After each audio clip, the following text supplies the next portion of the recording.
A lioness was holding the scruff of a small, weak lion cub firmly in her mouth as she appeared right outside Ranger Alex's dark wood cabin.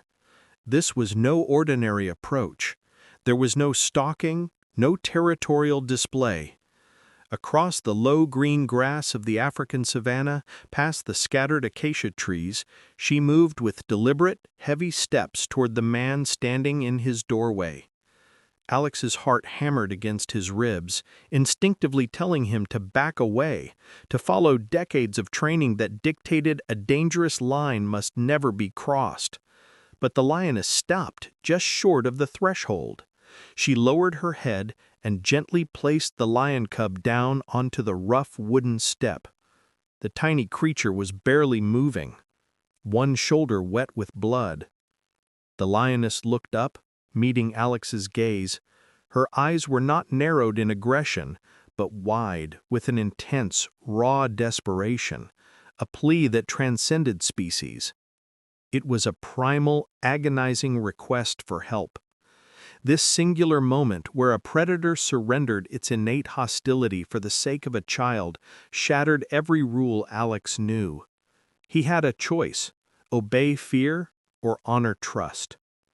The silent desperation in the lioness's eyes was the only authorization Alex needed. He took a deep, shaky breath and stepped over the threshold. The lioness tensed but did not move.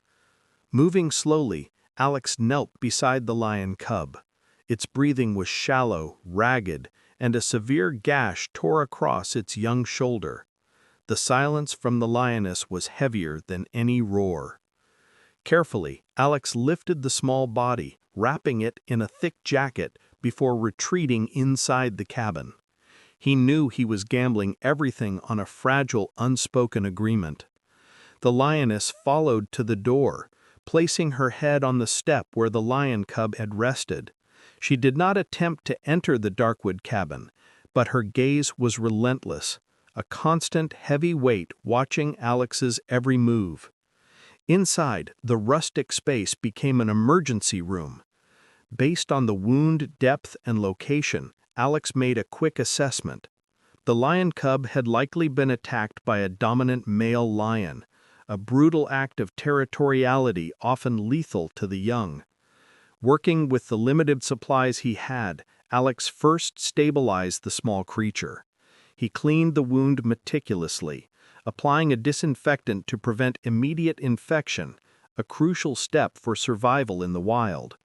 He used sterile thread to put in temporary stitches, doing his best to close the worst part of the gash.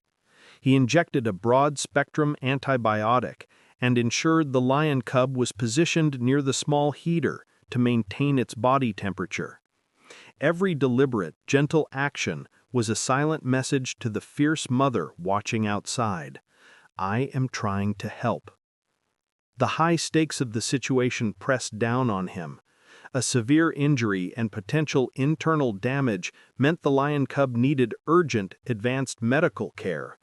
But before that, it needed to survive the night.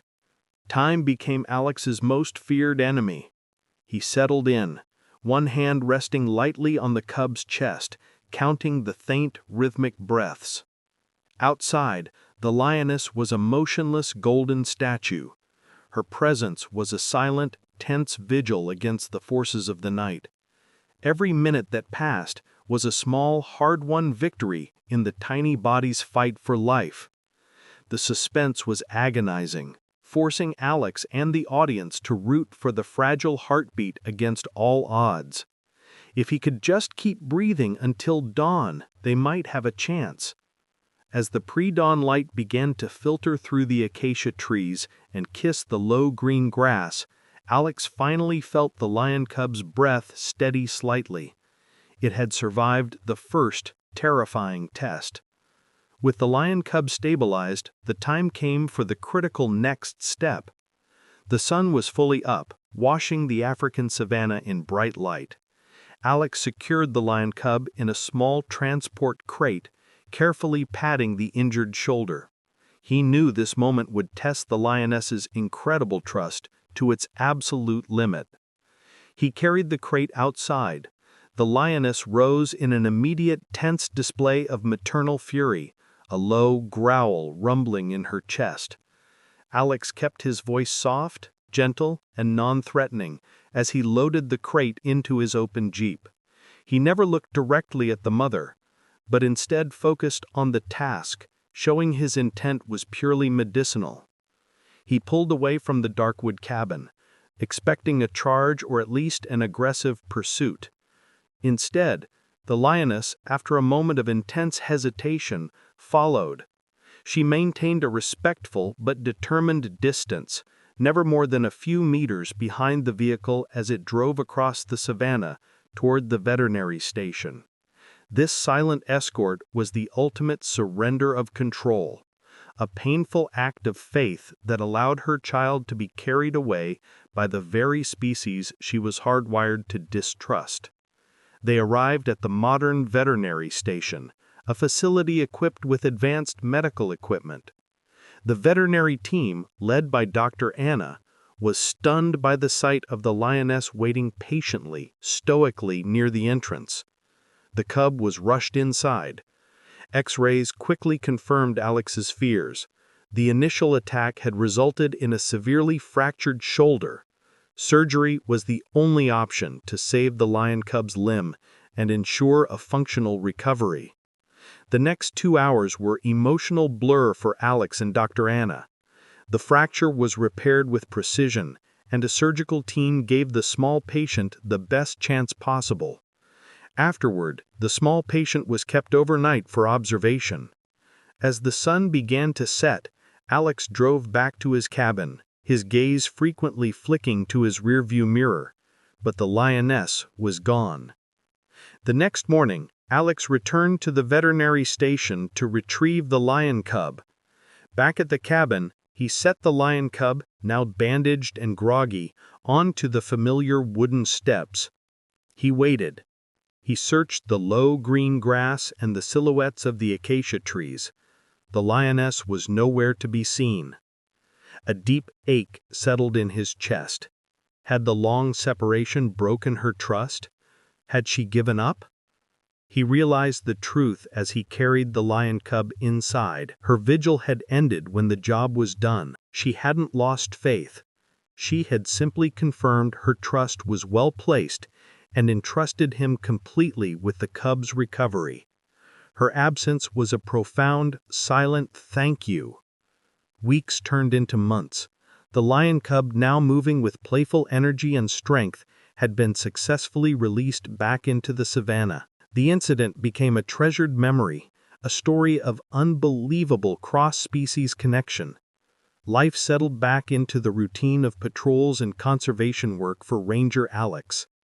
One late afternoon, Alex was driving his aging Jeep across a remote stretch of the savannah, the scattered acacia trees casting long shadows. Suddenly, the engine sputtered, then died completely. He tried to restart it. Nothing. He sighed, radioed his location for backup, and stepped out to inspect the engine. The silence of the savannah felt too immediate, too heavy. His attention was immediately drawn to the subtle movement in the high grass.